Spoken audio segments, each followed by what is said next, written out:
There are a lot of contenders for the best firepower unit in Warhammer 40K, but I think that currently Admech Ironstriders might be one of them.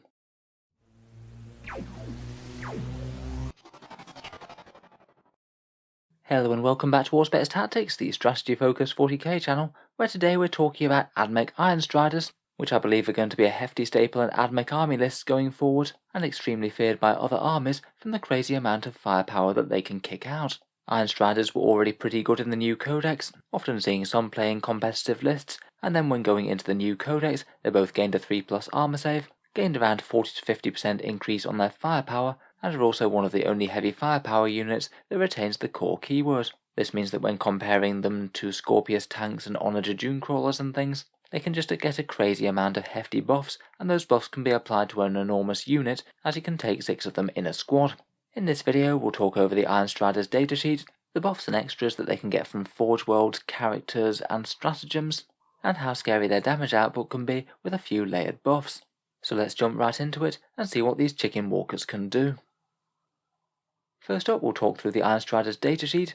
They are a fast attack choice for Codex Adeptus Mechanicus. You can run between 1 and 6 of them, and they're 65 points with autocannons or 75 points with las cannons. Monetarily, they're quite an expensive unit to get hold of. They do cost over £30 per model, which really is a lot for something that's so cheap. Admech are quite expensive, and they're one of the most expensive models in an expensive army. For this around 70 points cost, you get a fairly light vehicle stat line, movement of 10 inches, weapon skill and ballistic skill of 3+, strength 5, toughness 6, 6 wounds, 2 attacks, leadership 8, a 3+ save and a 6+ invul. Their raw durability isn't really all that much to write home about, to be honest. They're very much light vehicles, and you will be able to chip away damage at them with both small arms and heavy anti-tank weapons.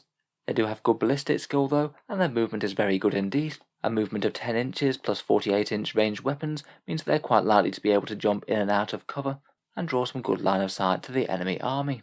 On top of that, they have some great keywords going. They're Balistarii vehicles with the core keyword, which means that they can benefit from Doctrina imperatives, and all sorts of character buffs as well. They also have the data tether keyword, which can be handy for giving them some buffs from Balistarii marshals, even if they aren't close by. As for war gear, they have either the choice of the Twin Cognis autocannon or Twin Cognis las cannons, both of which are assault weapons now, and both of which are hugely upgraded on their previous versions. The autocannons are now assault 6 weapons, at strength 7, AP -1 and damage 2. Might be particularly good for chewing through things like Drakari raiders, which are all over the place right now.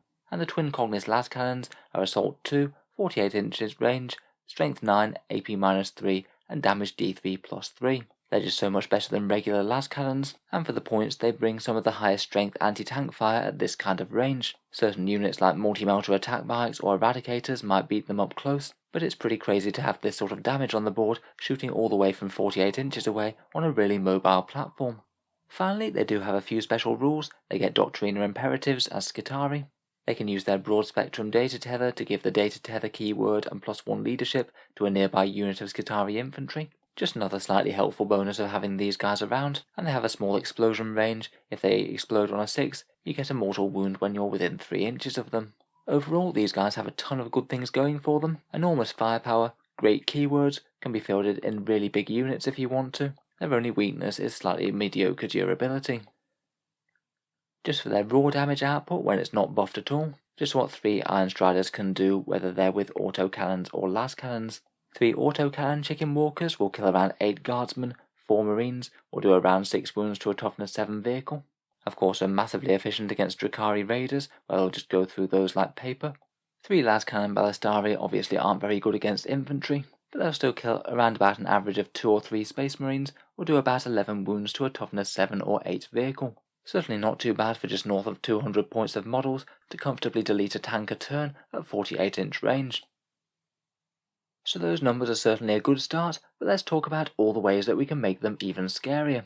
First up can be the choice of Forge World, and here are some of those that really stand out to me. With Mars you can get 1 hit roll, maybe use Wrath of Mars on a big unit of autocannons, and of course you get Canticles of the Omnissiah, stacking things like Shroud Psalm and Beneficence of the Omnissiah on top of the already good Doctrina imperatives, and that could in theory give you 2 turns of being at a 2+ armor save against range, and also 2 turns of damage buffs of one sort or another. It's certainly a big boost to the damage and durability early on.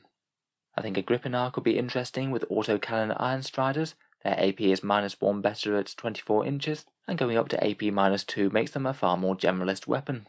Metallica can have them always advancing with no penalty to hit, plus can be a little bit better ballistic skill if they're right up close and personal to an enemy. Lucius will give them better saves against damage 1 weapons, and maybe some teleportation shenanigans. I could certainly guarantee that you get the first strike on the enemy rather than the other way round. And finally, I think that Data Horde are quite interesting too. They get a 6+ feel no pain for boosted durability, and again a massive damage boost in their Cognis weapons, getting 4 rerolls to hit within half range. Again, might need to play a little bit more aggressive, but that's another huge damage output buff that you could potentially have for free every turn. We briefly mentioned Doctriners earlier, but the Bulwark and Protector Doctriners are excellent as well. Protector will have you hitting on a 2+, so a 25% increase in damage, and Bulwark will give you a 2-up armor save, and they really don't care about the movement penalty all that much. They still get a good 7-inch movement, and if they desperately need it, they can still advance and just lose a little bit of accuracy. Typically in lists with a bunch of Ironstriders, I can see these usually going down turns 1 and 2. Being core Skitarii units, they have an absolute ton of character buffs to choose from. Again, the new Skitarii Marshal with the reroll 1s to hit and wound relic is a very simple, cheap and effective choice for getting their firepower far stronger. Tet Priest Dominus can allow the rerolls of hits, and you could even get Belisarius Call himself on the go for 4 rerolls to hit altogether. Plenty of the Holy Order traits are worth considering. They could fall back and shoot with them, get exploding 6s to hit with the Magus one, or ignores AP -1 and AP -2 for a very durable Ironstrider unit indeed. It'd be hard to shift through that between that and a 2+ armor save. Finally, the Skitarii Warlord traits, provided they're anywhere on the board, could be used to affect the Ironstriders. Their broad spectrum data tether means that they can be issued the orders even when they're nowhere near. Perhaps the most useful ones for those are light cover and falling back and shooting. Again, light cover is just another way of getting them up to a 2+ armor save, and fall back and shoot could be really handy if you do get tagged in combat by something, and you don't just fancy blazing away with your Cognis weapons while in melee. For me, I think that at least one Skitarii Marshal seems like a really good idea if you're using Ironstriders. I will be tempted to have a couple of different Warlord traits to allow them to broadcast them all over the board. I really like the way that you can target the units with the buffs who need it most. There are a fair few stratagems that are pretty handy on the Ironstriders as well. I think maybe the ones that are going to see the most play are the Outrider stratagem. That gives you auto advance 6 inches and no penalty for assault weapons. A really big 16-inch move if you do want to get a good line of sight, or just more than negate the effect of the Bulwark Doctriner. 1 command point for Benevolence of the Omnissiah can give you a 4+ feel no pain against mortal wounds. Not too bad if that is the sort of damage that you're just about to eat a lot of. And 2 CP for the Infoslave Skull can make these guys really powerful interceptors. If the enemy turns up within 12 inches, then you can just blow them away with heavy firepower. A bit more niche, but things that you can use are things like Crushing Weight for a 2+ mortal wound impact hit if you charge. Not that it's usually going to be the best idea to charge with these. 1 command points to auto pass morale when you're near an objective could be handy. You really don't want to be losing these to morale. And a 1 command point for an auto explode could be situationally useful if you've got enemy units piled all over you. Here we have a few example damage outputs for a couple of unit builds. I'm not necessarily saying that these are the most stacked buffed units ever, but perhaps just one example of what you could reasonably expect to achieve with a few simple investments. First up, we have a unit of 5 with autocannons for 325 points. These ones are from Agrippinar with the extra AP -1 within 24 inches, have a Skitarii Marshal with reroll 1s to hit and wound, and is also providing the fall back and shoot trait should they need it. And they're also going to be followed around by an Engine Seer as well, giving one guy a permanent 2+ to hit, and is going to be upgraded to the advanced part of the Artisan's trait to give their weapons +1 strength from turn 2 onwards. If we have all this firepower unloaded at something within 24 inches in the Protector Doctriner, hitting on 2s, you get a pretty crazy 28 dead Guardsmen, 19 dead Toughness 4 Space Marines, or 30 wounds to Toughness 7 vehicles. That could quite easily be their points cost refunded just in a single round of shooting if you get the right targets. Of course, all of those buffs might drop off in various ways if you're not able to activate all of them, but even if you're only able to get a fair few of them off, you're still going to be left with some very good firepower. Next up, we have a Las Cannon squad for 300 points. This one I've not declared a Forge World for, so you could use it in whatever you like, maybe Metallica to advance and shoot, or maybe Data Horde for the 4 rerolls to hit within 24 inches, and also the 6-up Feel No Pain. In any case, again we have the Marshal for reroll 1s to hit and wound and fall back and shoot, and again we have an Engine Seer for a 2+ to hit with one model, though this time he's gone for the Magi advanced trait where you get exploding 6s to hit. Again, on the turn that they're in Protector Doctrina, that'll be around about 7 or 8 Space Marines dead, and again a big 30 wounds to toughness 7 or 8 vehicles this time. And unlike those Agrippinae ones, they don't have to be within 24 inches, this is 48-inch range. They also cost a little bit less than the autocannon walkers.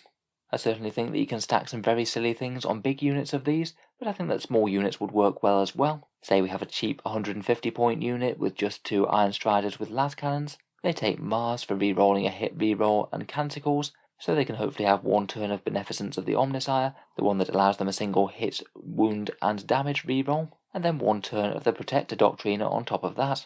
Even just with a single Mars hit reroll and a single hit reroll to hit and wound, that would get them an average of 12 wounds to a toughness 7 or 8 vehicle. That's not bad at all for a little mobile unit with literally no support in terms of characters.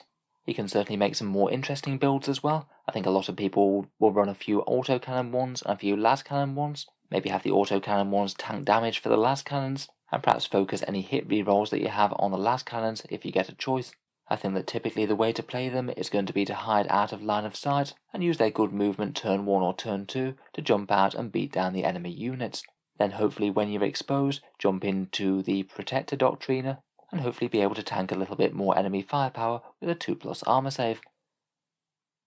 So overall, I think that Ironstriders are great. They might be one of the most competitive units in the new AdMech decks. They might just have some of the best firepower at 48-inch range in all of Warhammer 40K right now. Off the top of my head, I certainly can't think of any anti-tank or autocannon fire options that beat them for the points when they're buffed up. Having little extras such as being able to advance and shoot with no penalty or fall back and shoot are just nice little abilities on top of that and keep them reliable as a gunline unit. Again, I'd say their main weakness is their durability. If your opponent hits them before they get hit, they're likely to be in for a good time. Though for the points it's still not terrible, and having multiple vehicles within the unit means that your opponent might do a fair bit of overkill. Theoretically, morale could become an issue in big units, and it might make them worth parking near an objective just so you can get that cheap auto-pass morale stratagem. Overall, between their awesome firepower, good speed, and average durability that can be made good with buffs, I think that Ironstriders might be one of the most competitive units in the AdMech Codex and maybe in the whole game of 40k. I'm certainly expecting some of them to be hitting tournament scenes in the near future. So let me know what you think of these murderous chicken walkers down in the comments below. Are they as terrifying as I'm making out, or is there something that I'm missing? As always, look forward to hearing your thoughts and ideas down below. If you've enjoyed the video, feel free to subscribe to Auspex Tactics. I'll certainly try and keep the 40k Tactics videos coming regularly. I have new videos coming out pretty much every single day. There's certainly going to be plenty more to talk about for the AdMech. Finally, if you have been enjoying all the videos, I would just like to mention that the channel has a Patreon page, which you can find down in the video description. The channel's Patreon is what gives me the amount of time to make videos like this, so if you are enjoying regularly, any support is enormously appreciated. Channel patrons do get a fair few advantages, seeing certain videos early, regular votes to see what sort of things happen next on the channel, and automatic entry to the regular prize giveaways with a chance to win some big model kits every month. If any of that sounds good, or you'd just like to help support, the link is down in the video description. In any case, a massive thank you for listening, and I'll hope to see you guys next time.